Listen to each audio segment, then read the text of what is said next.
Muy buenas noches, amados amigos y hermanos presentes en este quinto encuentro o quinto congreso y primer taller latinoamericano y del Caribe, los 7 rayos de luz en los jóvenes del futuro. Las bendiciones del ángel del pacto sean sobre todos ustedes y sobre mí también, y nos permita comprender el programa divino que corresponde a nuestro tiempo y también comprender el programa divino que Él ha llevado a cabo en la dispensación pasada. Esta es conforme a la costumbre de los gentiles la Semana Santa, y hoy, viernes, conmemoran la muerte del Señor Jesucristo, y ya en la tarde del viernes fue sepultado conforme a la conmemoración que los gentiles llevan a cabo, y algunos lloran, pero en esto lo más importante es uno comprender qué fue lo que aconteció allí, creerlo con todo el corazón conforme al programa divino y darle gracias a Dios porque hubo uno que murió allí en Israel, en Jerusalén, el día y la hora correcta para quitar el pecado del mundo. Juan el Bautista dijo en San Juan capítulo 1, hablando del Señor Jesucristo, Él dijo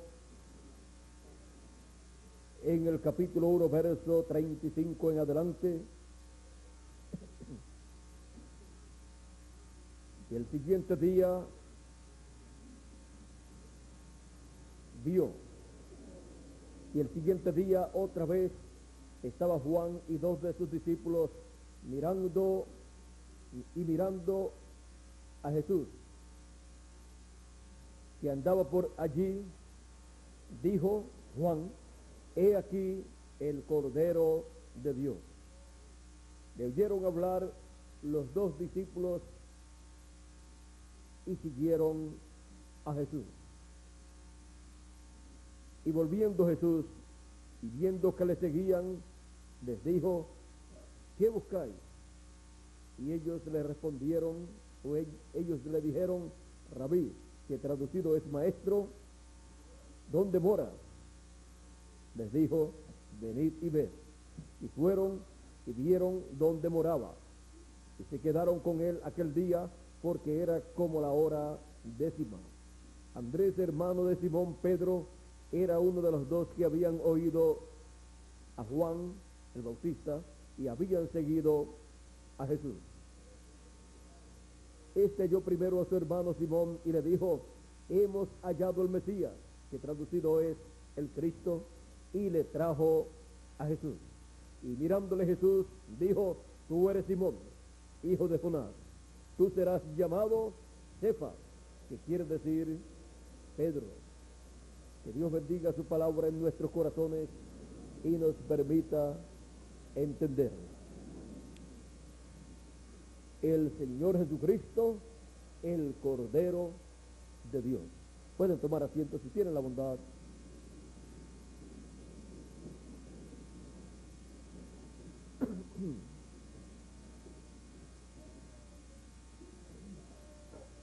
Para entender por qué Juan el Bautista le llamó a Jesús el Cordero de Dios que quita el pecado del mundo, tenemos que comprender que en el Antiguo Testamento Dios, desde el Génesis, requirió y estableció para el pueblo los sacrificios para el pecado de los seres humanos. Por ejemplo, tenemos el caso de Adán y Eva, cuando se escondieron al escuchar que Dios había llegado al paraíso, y allá con hojas de higuera se cubrieron.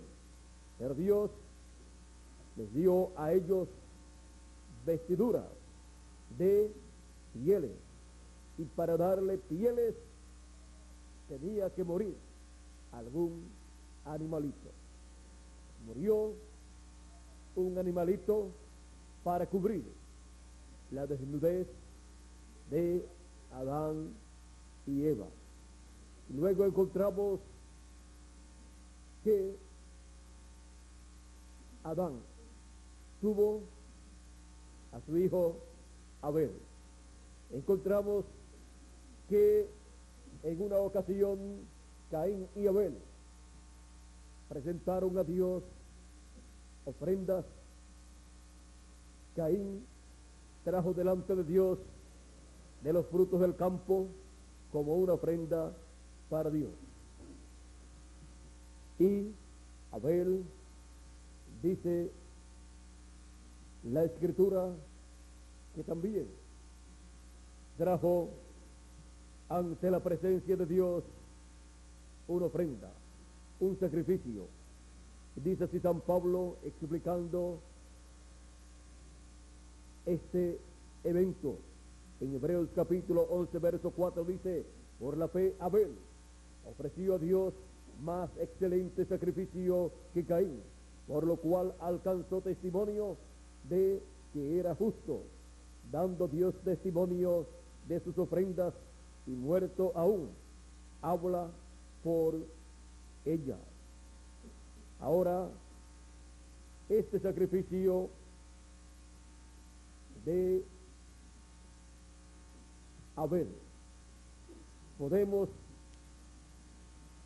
verlo, lo podemos ver aquí en la Escritura, donde dice así: y aconteció que andando el tiempo, o sea, pasando el tiempo, que Caín trajo del fruto de la tierra una ofrenda a Jehová, y Abel trajo también de los primogénitos de sus ovejas, de los primogénitos, porque todo primogénito pertenece a Dios. De los primogénitos de sus ovejas, de lo más gordo de ellas, lo mejor para Dios. Y miró Jehová con agrado a Abel y a su ofrenda, pero no miró con agrado a Caín y a la ofrenda suya. Y se ensañó Caín en gran manera, y desmayó y decayó su rostro, y decayó su semblante. Entonces Jehová dijo a Caín: ¿por qué te has ensañado y por qué ha decaído tu semblante? Si bien hicieres, ¿no serás enaltecido? ¿Por qué iba a ponerse celoso? ¿Por qué iba a ponerse molesto? Si bien hicieres, ¿no serás enaltecido? Vean ustedes, nos enseñan que haciendo bien, Dios enaltece a la persona. Pero si no hace bien las cosas como Dios ha establecido, como Dios requiere para el tiempo en que la persona vive, pues no puede esperar que Dios lo enaltezca. No puede esperar que Dios lo engrandezca. ¿Por qué? Porque Él enaltece al que hace bien. Sigue diciendo Y si no hicieres bien, el pecado está a la puerta. Recuerden que dice la Escritura que todo lo que no es de fe es pecado. Así es que se requiere la fe, la revelación, para que la persona haga las cosas para Dios de acuerdo a la voluntad de Dios, correspondiente para el tiempo en que la persona está viviendo. Ahora podemos ver que desde el Génesis fue establecido por Dios el sacrificio de un corderito, de un animalito, y así por el estilo, por el pecado del ser humano. Y Abel tuvo esa revelación de parte de Dios. Y encontramos que todo esto era tipo y figura del Cordero de Dios que vendría para quitar el pecado del mundo. Así es que Abel, en el sacrificio que él trajo, estaba representando el sacrificio del Señor Jesucristo. Y con lo que trajo Caín, no estaba representando nada, porque no fueron ni manzanas, ni otra fruta, ni frutos del campo, lo que ocasionó el pecado. Por lo tanto, se requería un sacrificio de un cordero. Y este sacrificio que el pueblo hebreo después llevaba a cabo, encontramos que era tipo y figura del Señor Jesucristo. Por eso es que Dios tomaba en cuenta esos sacrificios que el pueblo hebreo llevaba a cabo y que anteriormente lo llevaban a cabo Adán, Abel, Seth, y así por el estilo, todos estos hombres de Dios. Encontramos que el pueblo hebreo, para su salida de Egipto, tuvo un cordero sin defecto, el cual tomó el día antes de su salida, y en la tarde, entre las dos tardes, mató ese corderito, lo prepararon y se lo comieron todo durante la noche. Esa fue la última cena del pueblo hebreo en Egipto. Y aplicaron la sangre de aquel cordero en el dintel de la puerta de cada casa donde estaban reunidos los creyentes en el mensaje de Moisés. Ellos hicieron conforme como Moisés les había enseñado, porque Moisés les enseñó conforme a como el ángel del pacto le había revelado a él. Y esa revelación era de acuerdo al programa de Dios. Vean ustedes, la Escritura nos dice en el libro de Hebreos que sin derramamiento de sangre no se hace remisión. Y por eso fue que Moisés, con sangre, roció todos los utensilios del templo, y ese templo y sus utensilios y todo lo que había en ese templo es tipo y figura del templo que está en el cielo y es tipo y figura del templo espiritual del Señor Jesucristo. El templo espiritual del Señor Jesucristo, con el sacrificio del Señor Jesucristo, ha sido rociado con la sangre del Cordero de Dios. Por eso es que se requería la muerte del Señor Jesucristo. Y por esa causa el Señor Jesucristo vino a la tierra en carne humana. Se hizo hombre, vivió entre los seres humanos para poder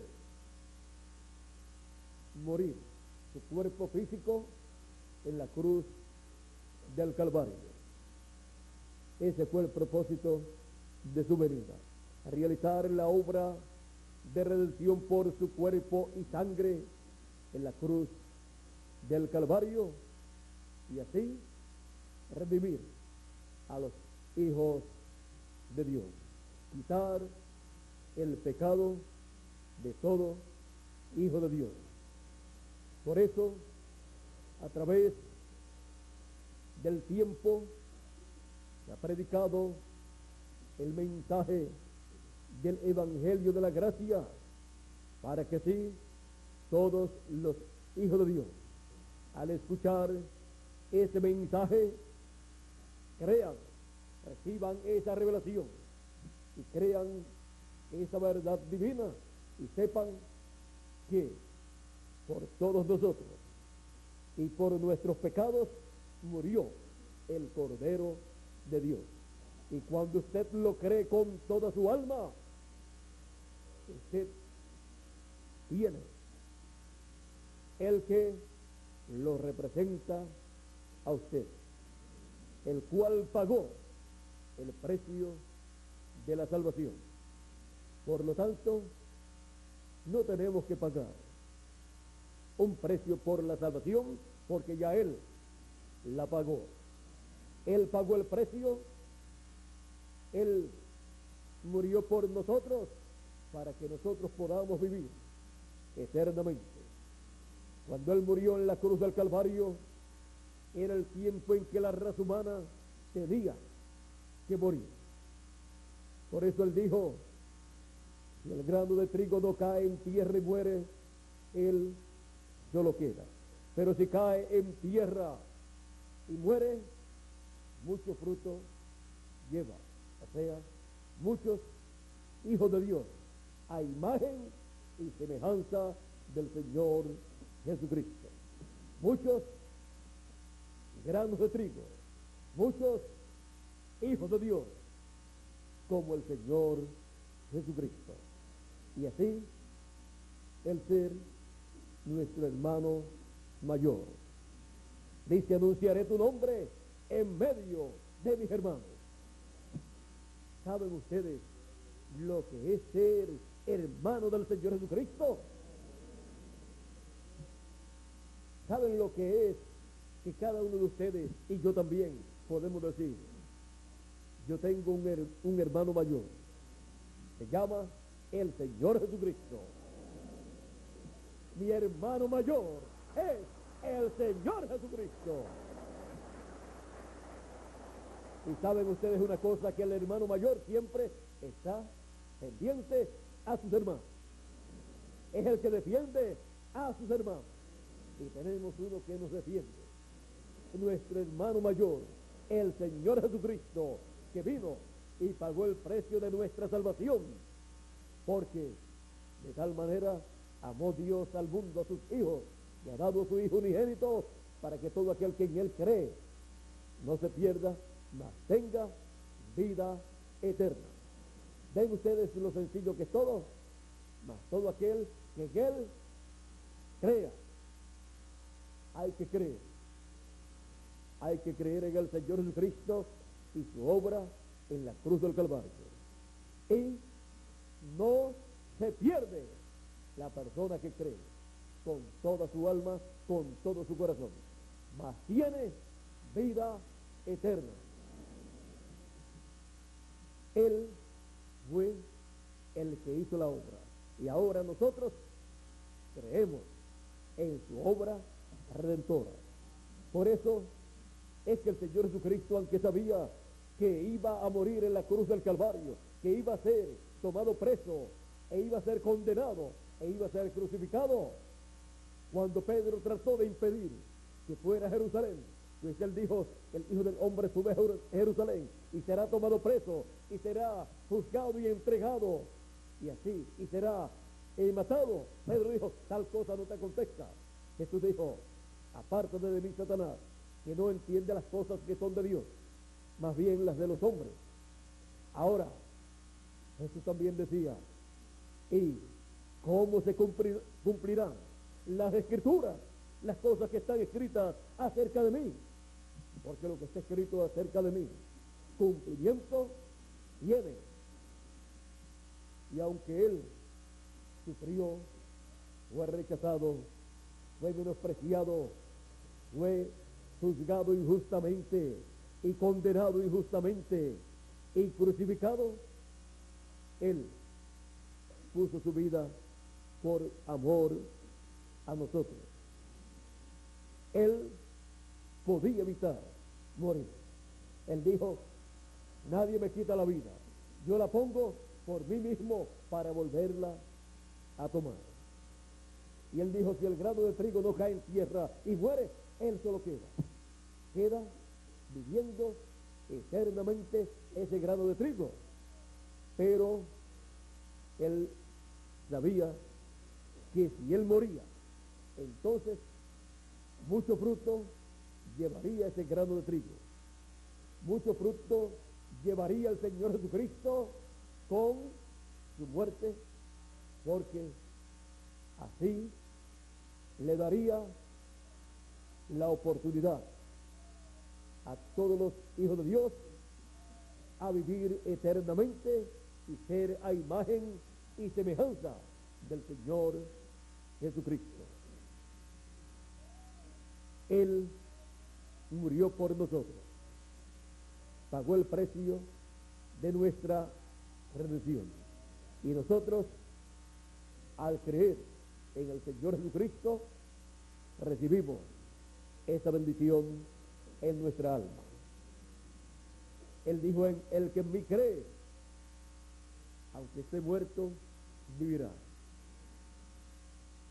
Él ha hecho grandes promesas para los que creen en Él y creen en su obra redentora en la cruz del Calvario.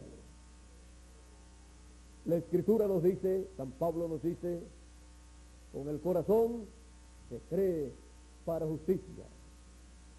Esa es la forma en que somos justificados, y Dios nos ve como justos, justificados pues por la fe en el Señor Jesucristo. Y con la boca se confiesa para salvación.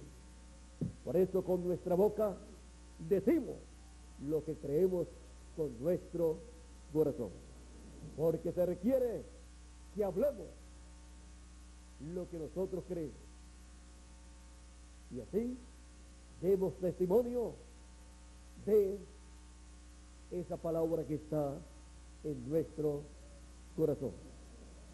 Ahora vean ustedes: Abraham creyó a Dios y le fue contado por justicia. Abraham creyó a Dios en su alma y confesó lo que él creía, y luego se materializó en él todo lo que él creía. Ahora dice la Escritura que por cuanto Abraham creyó a Dios, le fue contado, ¿por qué? Por justicia, no por las obras, sino por la fe. Y nos es contado por justicia a nosotros el creer en el Señor Jesucristo como nuestro Salvador, como el Redentor de nuestras almas, como el Redentor de todos los hijos de Dios. Él era el único que podía llevar a cabo esa obra de redención, pues todos los demás seres humanos habían venido por la unión de un hombre y de una mujer. Solamente el Señor Jesucristo vino por creación divina en el vientre de María, mujer que fue bienaventurada porque fue la primera mujer en donde se creó y en donde creció un ser humano, un cuerpo, sin la intervención de un hombre. Fue ella en donde se cumplió la promesa de la mujer que tendría una simiente, la cual fue dada en el Génesis, cuando dijo Dios, la simiente de la mujer. Él habló de Cristo siendo la simiente de la mujer y habló de María siendo esa mujer que tendría ese hijo, el cual heriría al diablo en la cabeza y a la simiente del diablo también. Ahora encontramos que Cristo es nada menos que el ángel del pacto. El profeta Malaquías dijo en el capítulo 3, hablando acerca de la venida del Mesías y la preparación para su venida, dijo así en el capítulo 3, verso 1 en adelante: he aquí yo envío mi mensajero, el cual preparará el camino delante de mí. ¿Y está hablando de quién? De un hombre, de un profeta que le va a preparar el camino, el cual es enviado de parte de Dios.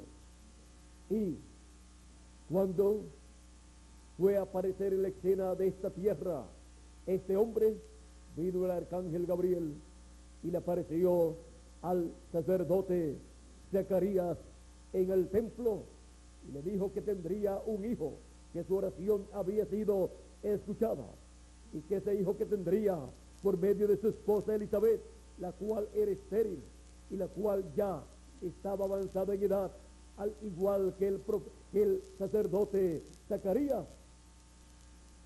el hijo que tendrían sería profeta del Altísimo y vendría con el espíritu y virtud de Elías y le prepararía el camino al Señor, le prepararía un pueblo bien apercibido. O sea que sería el precursor de la primera venida de Cristo, sería el mensajero que Dios prometió enviar delante del Señor. Y dijo el arcángel Gabriel al sacerdote Zacarías: y le vas a llamar Juan, te pondrás por nombre Juan. Ahora dice que vendrá en el espíritu y virtud de Elías, y el nombre que le van a poner conforme a la palabra del ángel será Juan. ¿Por qué? Porque el que vendría preparándole el camino, aunque dice que sería Elías en el espíritu ministerial, pero no Elías literal. Sería la tercera manifestación de Elías, la tercera manifestación del ministerio de Elías. Pues la segunda fue Eliseo y la primera fue Elías Tisbita. Ahora, aquí en Malaquías capítulo 3, verso 1, no dice el nombre que tendría: el velo de carne, en el cual vendría el espíritu y virtud de Elías manifestado. Por lo tanto, solamente es mencionado en el capítulo 4 por el nombre del primero que tuvo esa manifestación, de Elías Tisbita. Por lo tanto, a todas las manifestaciones de Elías, a las 5 manifestaciones de Elías, cuando son anunciadas como Elías, como Dios enviando a Elías, enviando al profeta Elías. Pero son personas diferentes, pero con el ministerio y virtud de Elías.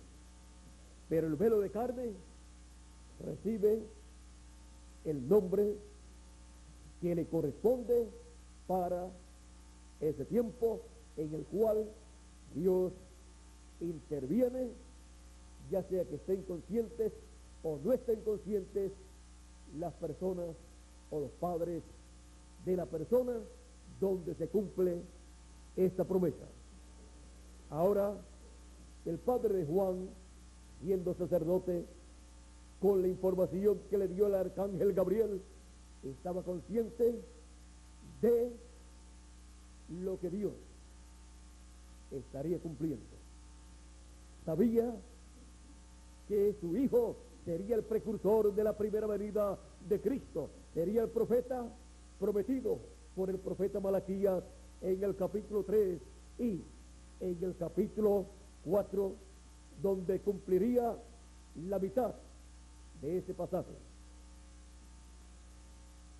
Juan el Bautista fue el nombre que el ángel le dijo a Gabriel, que el ángel Gabriel le dijo a Zacarías que le pusiera a su hijo. Ahora, el pueblo hebreo, el sumo sacerdote y los doctores de la ley están esperando a un hombre que venga con el nombre de Elías. Están esperando literalmente al profeta Elías, y llega un hombre nacido en medio del pueblo hebreo que se llama Juan, y le dicen Bautista porque bautizaba. No podían ver que ese era el Elías que Dios había prometido en Malaquías capítulo 3 y también en Malaquías capítulo 4, donde cumplió la primera parte de ese pasaje.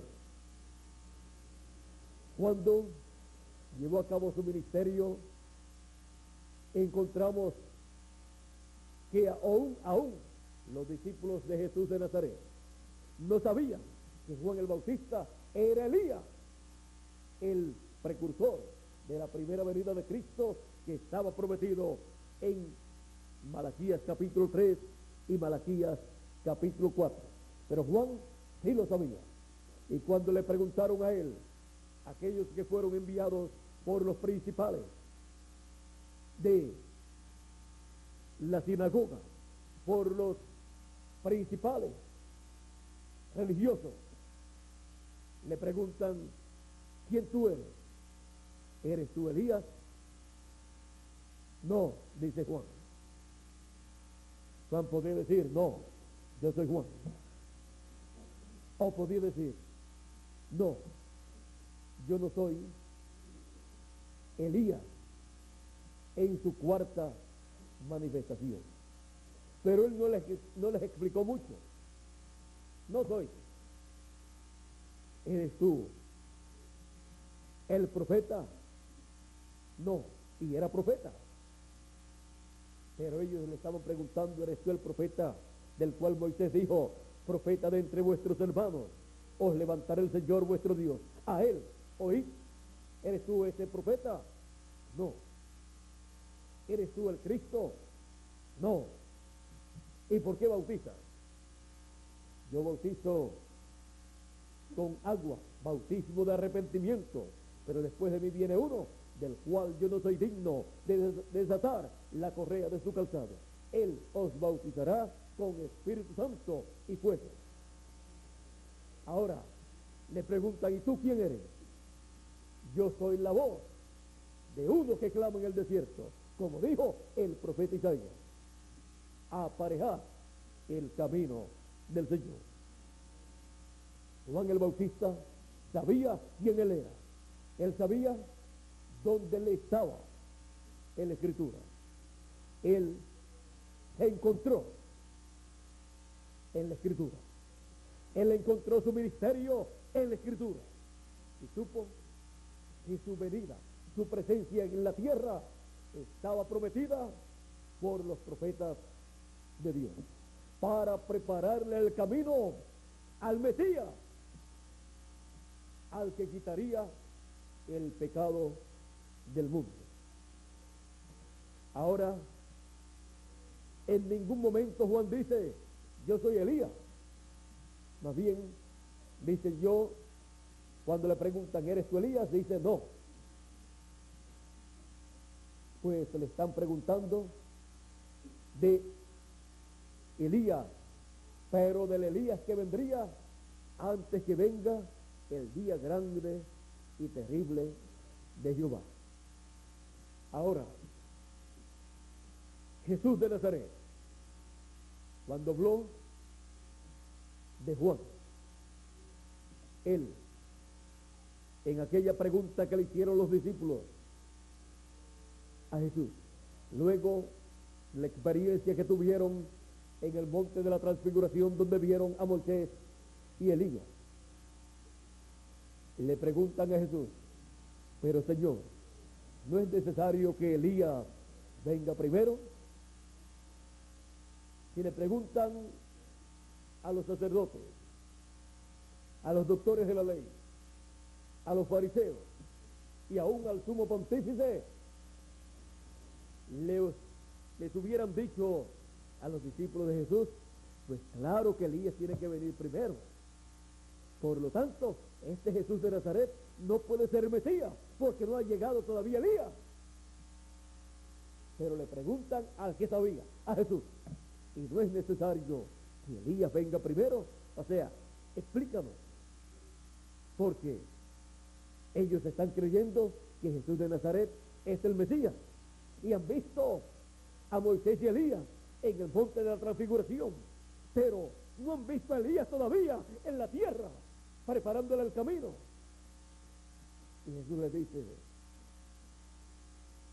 Elías vino, hicieron de él todo lo que quisieron hacer, y entonces entendieron que les hablaba de Juan el Bautista. Y en una ocasión dijo Jesús, si ustedes le quieren recibir, él es aquel Elías que habría de venir. Ese misterio estaba escondido de los ojos de los sabios y de los entendidos. Estaba escondido de los doctores en divinidad, de los doctores en teología, y solamente dos personas en aquel momento, porque ya Zacarías de seguro había partido, el otro era Zacarías, los cuales sabían a ciencia cierta que Juan el Bautista era el Elías, precursor de la primera venida de Cristo. Pues el ángel se lo dijo al profeta Zacarías, y luego Zacarías se lo dijo a su esposa, y luego Jesús lo sabía y luego se lo hizo saber a sus discípulos. La otra persona era Juan el Bautista, el que sabía quién él era. Pero miren ustedes, el cumplimiento de estas profecías se llevaron a cabo en una forma común y corriente entre los seres humanos. Común y corriente en el sentido de que se cumplieron en la forma de vida común del pueblo hebreo. Y apareció Juan el Bautista como un ciudadano más de medio del pueblo hebreo, pero con un mensaje de Dios, con el mensaje que preparaba al pueblo, anunciándole que la venida del Mesías estaba a la puerta. Y aún más, él dijo, y en medio de vosotros está uno al cual ustedes no conocen. En medio de nosotros está uno al cual ustedes no conocen. Y Juan también dijo, y yo no le conocía, pero para que fuera manifestado a Israel. Por eso yo vine predicando y bautizando. O sea, vino dando testimonio. Y luego también dice, pero yo vi al Espíritu Santo descender sobre él, como me dijo el que me mandó a bautizar. Me dijo, sobre aquel que tú veas al Espíritu Santo descender sobre él, ese es él. Y yo le vi y he dado testimonio de que ese es él. Juan dio testimonio de que Jesús de Nazaret, este joven carpintero, era el Cristo, el Mesías, al cual él le estaba preparando el camino, el cual bautizaría con Espíritu Santo y fuego. Ahora, todas estas cosas se cumplieron en una forma tan sencilla que cuando los doctores de la ley, los sacerdotes, los fariseos y saduceos y el sumo pontífice veía este cuadro, no podía creer que era el Mesías, Jesús de Nazaret, y menos que Juan el Bautista era el precursor del Mesías. Podían pensar mejor, allá está Juan el Bautista, bautizando y llamando al pueblo al arrepentimiento y diciendo que el Mesías está cerca, lo cual el sumo sacerdote no estaba haciendo. Y ahora presenta a su primo como el Mesías, porque eran aparentemente familias, porque María y Elizabeth eran parientes, eran primas. Por lo tanto, ahora miren ustedes, presenta a un hombre de Nazaret, a un joven carpintero de Nazaret como el Mesías, cuando el Mesías tiene que venir de Belén de Judea. ¿Ven? Como que todo estaba escondido. De parte de Dios, Dios había escondido todo. Y para aquellos grandes doctores, todo era una confusión. No, esto es una confusión. ¿Cómo van a estar anunciando a este Jesús de Nazaret como el Mesías cuando él es de Nazaret? Bien decían ellos, los doctores de la ley, esta gente está maldita. Esta gente no sabe, no conoce las Escrituras. Y los que la conocían aparentemente no sabían el cumplimiento de las Escrituras. A Pedro y a los discípulos de Jesús podían decirle, pero ustedes no han leído la Escritura que dice que es de Belén de Judea el Cristo, y ustedes están ciegos diciendo que Jesús es el Mesías cuando él es de Nazaret. Pedro podía decir, mira, Caifás, mira, Anás, con todo mi respeto, ustedes pueden tener toda la razón, y yo sé que esa escritura es verdadera, pero yo sé que Jesús de Nazaret es el Mesías, aunque todavía no entiendo esta parte de Belén de Judea, pero algún día la entenderé. Y ya cuando se escribe la historia de Jesús en los evangelios, se da a conocer que su nacimiento fue en Belén de Judea, pero que pasó a Egipto, y de Egipto pasó a Nazaret, donde fue criado. Ahora, lo más importante no era ponerse a discutir, no, que no puede ser. Ellos estaban mirando las Escrituras que se estaban cumpliendo en Jesús, las cuales Jesús estaba cumpliendo. Jesús estaba cumpliendo todo lo que la Escritura decía que el Mesías haría. Y Pedro y los demás discípulos no se iban a detener en esa Escritura para decir no puede ser el Mesías. Uno de ellos se detuvo cuando lo fueron a buscar Natanael, cuando Felipe lo fue a buscar y le dijo, mira, hemos hallado el Mesías, al Cristo del cual habló Moisés. Natanael le pregunta, porque conocía las Escrituras, ¿y de dónde es? Porque todos estaban esperando que viniera el Mesías, pero que viniera de Belén de Judea, que viniera con su grupo de creyentes y como rey, porque de Judá es la promesa para la primera venida del Mesías, pero era para su nacimiento y tenía que venir por una familia de Belén de Judea, o sea, de la tribu de Judá. Ahora, Natanael, como había escuchado en las enseñanzas en la sinagoga y en las ocasiones que había ido al templo de Jerusalén, había escuchado que el Mesías tenía que venir de Belén de Judea, como dice la Escritura.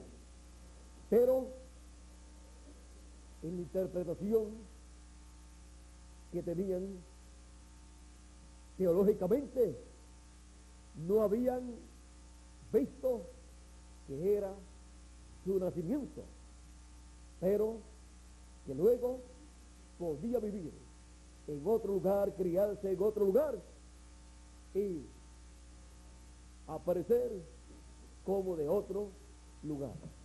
Esta fue la forma en que Dios escondió el secreto de la primera venida de Cristo, para cumplir también así lo que dice que sería nazareno. ¿Cómo podía cumplirse que sería de Belén de Judea y luego que sería nazareno? Pues nacer en un sitio y luego criarse en otro sitio. Así se cumplió, así era la forma en que tenía que ser. Ahora Natanael dice, ¿de dónde? Felipe le dice, de Nazaret. Dice, de Nazaret puede salir algo de bueno, o sea, puede salir algún profeta y más, el Mesías.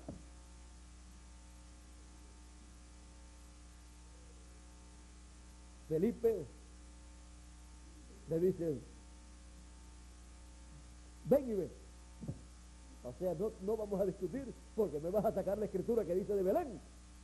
Y entonces te tengo que sacar por acá la que dice que es nazareno y tú te vas a quedar esperando uno de Belén y yo uno de Nazaret. Vamos, ven y ven. Cuando llegó, Jesús dice, he aquí un verdadero israelita en el cual no hay engaño. Natanael le dice, ¿y de dónde tú me conoces? O sea, no se conocían. ¿De dónde me conoces? Jesús le dice, cuando estaba debajo de la higuera, te vi. Y así allí estaba orando, porque creía en la venida del Mesías y estaba esperando la venida del Mesías. Y cuando le dice así, le dije, tú eres el Cristo, tú eres el Rey de Israel. Se le olvidó hacerle la pregunta, ¿de dónde tú eres? Se le olvidó preguntarle, ¿eres tú de Belén? Porque Felipe me dijo que tú eras de Nazaret. ¿Eres de Nazaret o eres de Belén? No, se le olvidó. Porque cuando se ve que en esa persona se está cumpliendo lo que Dios ha prometido para ese tiempo, Felipe y Natanael y Pedro no se pusieron a buscar por acá y por allá para ver de dónde era, sino lo recibieron con todo su corazón y después, a medida que pasó el tiempo, conocieron la historia de dónde había nacido y a dónde había sido llevado cuando estaban matando a los niños y luego cuando fue llamado por el ángel para que pasaran de nuevo a Nazaret, donde habían estado viviendo José y María anteriormente. Ahora miren, Dios prende al sabio en su propia astucia. Con la propia astucia del sabio, el sabio viene y cuando ve algo, ahí se queda. Y Dios viene y da la vuelta por acá, por acá, por acá, y le aparece por aquí. Y él lo está esperando por aquí. Y Dios le aparece por acá y dice, no puede ser lo que yo estoy esperando. Yo le estoy esperando por aquí. Pero es que ya Dios estuvo por ahí y esa persona no se dio cuenta. ¿Y dónde estaban cuando nació en Belén de Judea? Se les puede decir irresponsables. No estuvieron en Belén de Judea aún escuchando el anuncio de aquellos magos que dijeron, ¿dónde está el rey de los judíos que ha nacido? Porque su estrella hemos visto en el oriente. Y el rey Herodes llamó a los sacerdotes, a los doctores de la ley, a los fariseos y a todos ellos, y les preguntó, ¿dónde debe nacer el Cristo? Le dijeron, en Belén de Judea. ¿Y por qué no se fueron también con aquellos magos para Belén de Judea para ver si era cierto o no? El sumo pontífice debió de encabezar la caravana hacia Belén de Judea para recibir al Mesías en su nacimiento. Pero no lo hizo. ¿Ven lo que sucedió? Hay personas que esperan que Dios cumpla una promesa. Dios la cumple delante de ellos y no la creen. Y no están en el sitio que deben de estar para ver el cumplimiento de esa promesa y recibir su beneficio.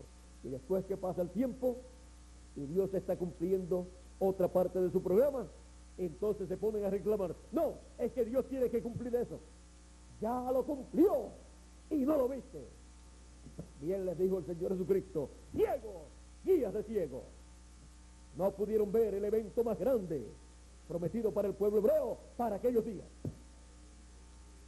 ¿De qué les valió ser tan importantes? De nada.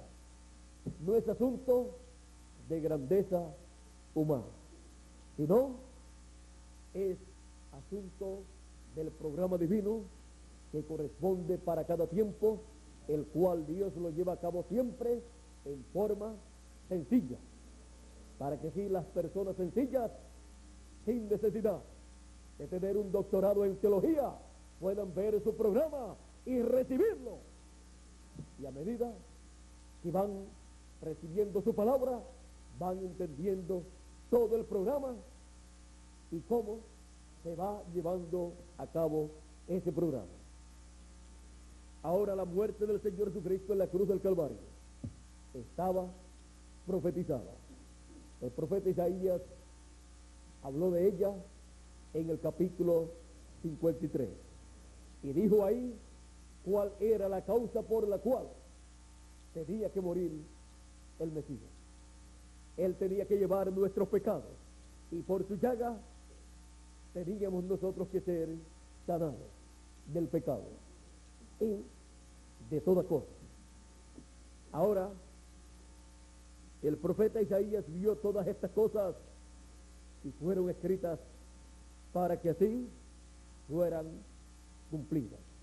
Y frente al pueblo hebreo en Jerusalén estaba cumpliéndose esta escritura y no podían verla porque pensaban que lo que estaba aconteciendo era una desgracia a este joven nazareno carpintero de Nazaret que quiso hacerse el rey de Israel y no pudo alcanzar ese propósito, esa meta. Pero no comprendieron que en esa parte, en su primera venida, él tenía que morir. Su cuerpo físico tenía que morir para así quitar el pecado del mundo y así cada uno de nosotros tener el sacrificio por el pecado en favor de cada uno de nosotros.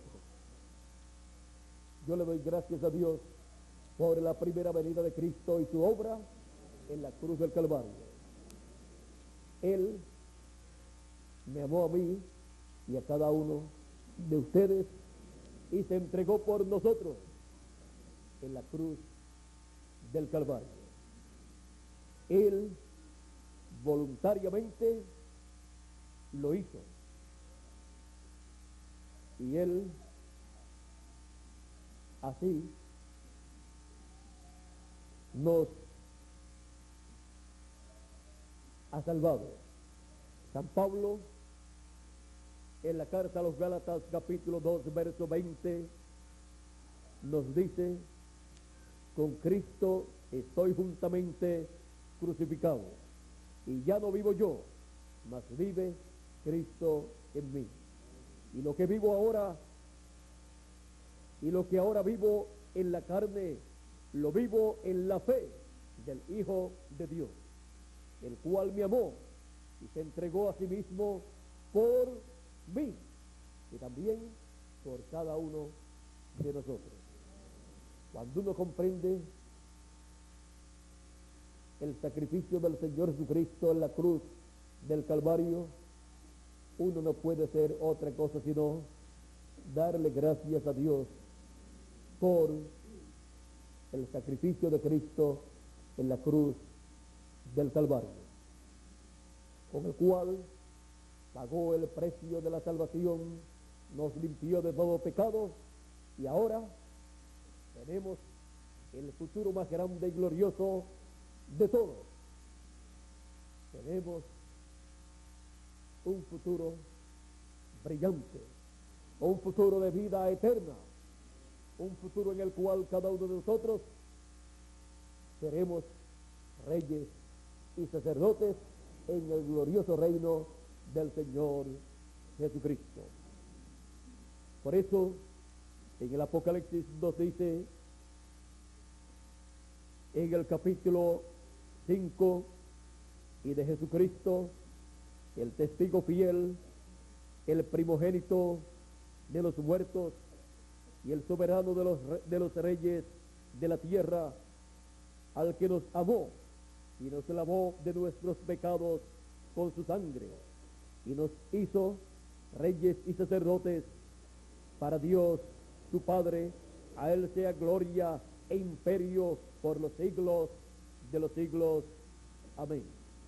Y también acá en Apocalipsis capítulo 5, verso 9 en adelante dice: y cantaban un nuevo cántico. Esto fue cuando el Cordero tomó el libro de la mano del que está sentado en el trono. Ese es el libro de la vida del Cordero, donde están escritos nuestros nombres. Dice: y cantaban un nuevo cántico, diciendo: digno eres de tomar el libro y de abrir sus sellos, porque tú fuiste inmolado, y con tu sangre nos has redimido para Dios, de todo linaje y lengua y pueblo y nación. Y nos has hecho para nuestro Dios reyes y sacerdotes, y reinaremos sobre la tierra. Ahora vean la obra grande y maravillosa que Cristo ha hecho. Nos redimió, nos limpió con su sangre preciosa y nos ha hecho reyes y sacerdotes para nuestro Dios. Y reinaremos con Cristo por 1000 años y luego por toda la eternidad. Sin la muerte del Señor Jesucristo en la cruz del Calvario, realizando el sacrificio por el pecado de todos nosotros, no era posible ser reyes y sacerdotes y reinar con el Señor Jesucristo en el glorioso reino milenial y luego por toda la eternidad. Ahora vean la obra maravillosa que Cristo ha hecho en la cruz del Calvario, por la cual le damos gracias a Cristo y le pedimos a Él que nos guíe en el camino de la vida eterna todos los días de nuestra vida, y que pronto transforme nuestros cuerpos como Él lo ha prometido. El Señor Jesucristo, el Cordero de Dios. Cristo, el Cordero de Dios, que quita el pecado del mundo. Él es el que quitó el pecado con su muerte en la cruz del Calvario. Él es el que hizo el camino de regreso a la vida eterna para cada uno de nosotros. El Señor Jesucristo, el Cordero de Dios. Que Dios nos continúe bendiciendo a todos, que Dios nos guarde y que Dios siempre nos guíe en el camino de Cristo, en el camino de la vida eterna. Mañana estaremos viendo lo que sucedió después que Cristo murió y ese tiempo que estuvo ausente hasta que llegó el día de su resurrección. Será hasta mañana, Dios mediante, en que estaré nuevamente con ustedes en la mañana, como todos los días, y luego también en la noche, para continuar hablando del ser más importante que ha pisado esta tierra, nuestro Señor Jesucristo, el Cordero de Dios, el Cordero que quitó el pecado del mundo. Con nosotros nuevamente Miguel Bermúdez Marín para concluir nuestra parte en esta noche, dando gracias a Dios todos nosotros por el Cordero de Dios que quitó el pecado del mundo. Vamos a dejar por aquí a Miguel. Que Dios les bendiga, que el ángel del pacto les bendiga con las bendiciones de la primogenitura, materializando esas bendiciones en nuestras vidas. Muchas gracias y buenas noches.